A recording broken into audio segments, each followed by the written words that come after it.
ये उन दिनों की बात है जब मेरी उम्र 18 साल थी। मैं निहायत ही खूबसूरत थी। मेरे जिस्मानी खुदोखाल बहुत अमदा थे। मैं उस वक्त स्कूल जाती थी। स्कूल के तमाम लड़के मेरी खूबसूरती के दीवाने थे। मेरा बड़ा भाई लकड़ी का काम करता था और अच्छे खासे पैसे कमाता था। हमारे घर में तमाम आसाइशें मौजूद थीं। भाई की उम्र 27 साल हो चुकी थी और उसकी शादी की तारीख तय हो चुकी थी। हम सब बहुत खुश थे। उम्मी भी बहुत खुश थीं क्योंकि उनके सब से बड़े बेटे की शादी थी और ये हमारे घर की पहली शादी थी। मैं तो अभी काफ़ी छोटी थी, इसलिए मेरा नंबर अभी बहुत दौर था। हम 2 ही बहन भाई थे। मैं घर वालों की लाडली बेटी थी। मुझे पूरे खानदान वाले बहुत प्यार करते थे क्योंकि मैं अकलौती बेटी थी। दिसंबर के आखिरी हफ्ते में भाई की शादी की तारीख फाइनल हुई। हम सब ने धूमधाम से शादी की तैयारी शुरू कर दी। सब ने नए जोड़े सलवाने में एक दूसरे से कम ना छोड़ा। मेरे भाई की शादी थी और ऐसा हो ही नहीं सकता था कि मैं अमदा लिबास ना पहनूं। मैं मेहंदी के दिन के लिए सूट ले आई थी, बारात वाले दिन के लिए फिराक और वलीमे के लिए लहंगा तैयार करवाया था। दिसंबर के दूसरे हफ्ते से ही रिश्तेदार हमारे घर आना शुरू हो गए थे। सबने तो मेहंदी वाले दिन आना था, लेकिन मामू जान अपनी फैमिली के साथ पहले ही आ गए।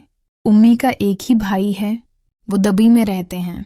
7 साल पहले वो पाकिस्तान से दुबई शिफ्ट हो गए थे। अम्मी उन्हें देखकर बहुत खुश हुई और खुश क्यों ना होते। वो 7 साल बाद अपने भाई से मिल रही थी। मेरे मामू की कोई औलाद नहीं थी, इसलिए वो मुझे अपनी बेटी समझते थे और बहुत प्यार करते थे। मैं बचपन से ही मामू की लाडली थी। मामू को चॉकलेट बहुत पसंद थी और वो हमेशा मेरे लिए चॉकलेट लाया करते थे। जब मैं स्कूल से वापस आई तो उम्मी ने बताया कि तुम्हारे मामू आ गए हैं। ये सुनते ही मैं खुशी से उछल पड़ी। मैंने पूछा, अम्मी मामू कहाँ हैं? अम्मी ने कहा, ऊपर कमरे में आराम कर रहे हैं। मैंने अपना बस्ता रखा और दौड़ती हुई मामू के कमरे में गई। मैं जाकर मामू के साथ बैठ गई। बहुत देर तक बातें करती रही। मामू ने कहा, राबा तुम तो बहुत बड़ी हो गई हो। देखो वक्त कैसे गुजर जाता है, पता ही नहीं चलता। मैंने हिंसते हुए कहा, मामू आप तो बड़े नहीं हो रहे।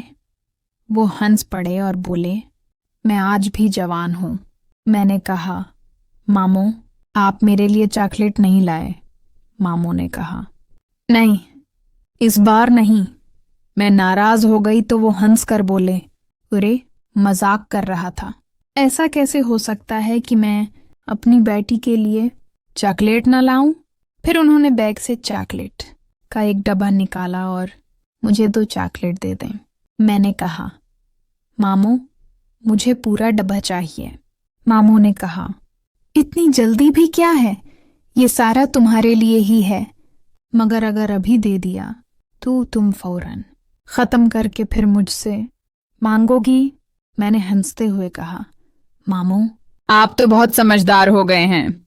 मामू भी मुस्कुरा दिए और बोले, चलो अब मेरे लिए चाय बनाकर लाओ। मैं नीचे गई, अच्छी सी चाय बनाई और ऊपर ले आई। मामू ने चाय पी और तारीफ की, वाह तुम्हारे हाथ की चाय पीकर तो मजा आ गया।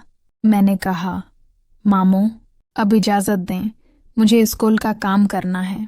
ये कहकर मैं अपने कमरे में चली गई। शाम को अबू और भाई आए। हम सब ने मिलकर खाना खाया।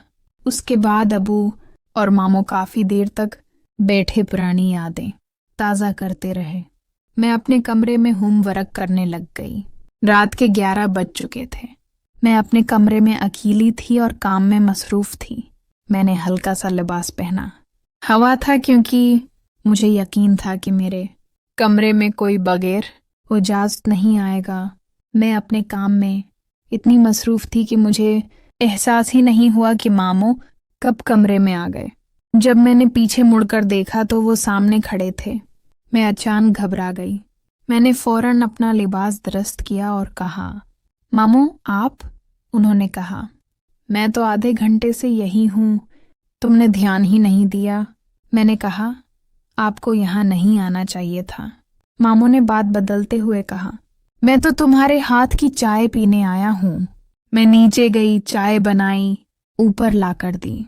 उन्होंने चाय पी और जाते हुए एक चॉकलेट मुझे दी। उसके बाद मामू रोज अजीब रवैया अख्तियार करने लगे।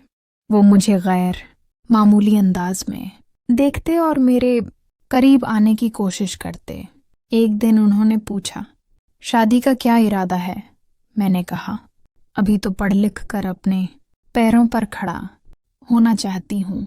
मामू बोले, अगर कोई लड़का पसंद हो तो मुझे बता देना, मैं तुम्हारी उम्मी से बात कर लूंगा। मैंने कहा, नहीं, ऐसी कोई बात नहीं। मामू ने मेरे कंधे पर हाथ रखा और बोले, बेटा, मैं भी इस उम्र से गुजर चुका हूँ। हम दोस्तों की तरह हैं। कोई भी बात मुझसे शेयर कर सकती हो। एक रात घर वाले शॉपिंग के लिए गए हुए थे। मैं अकेली थी। घर वाले सुबह तक वापस आने वाले थे।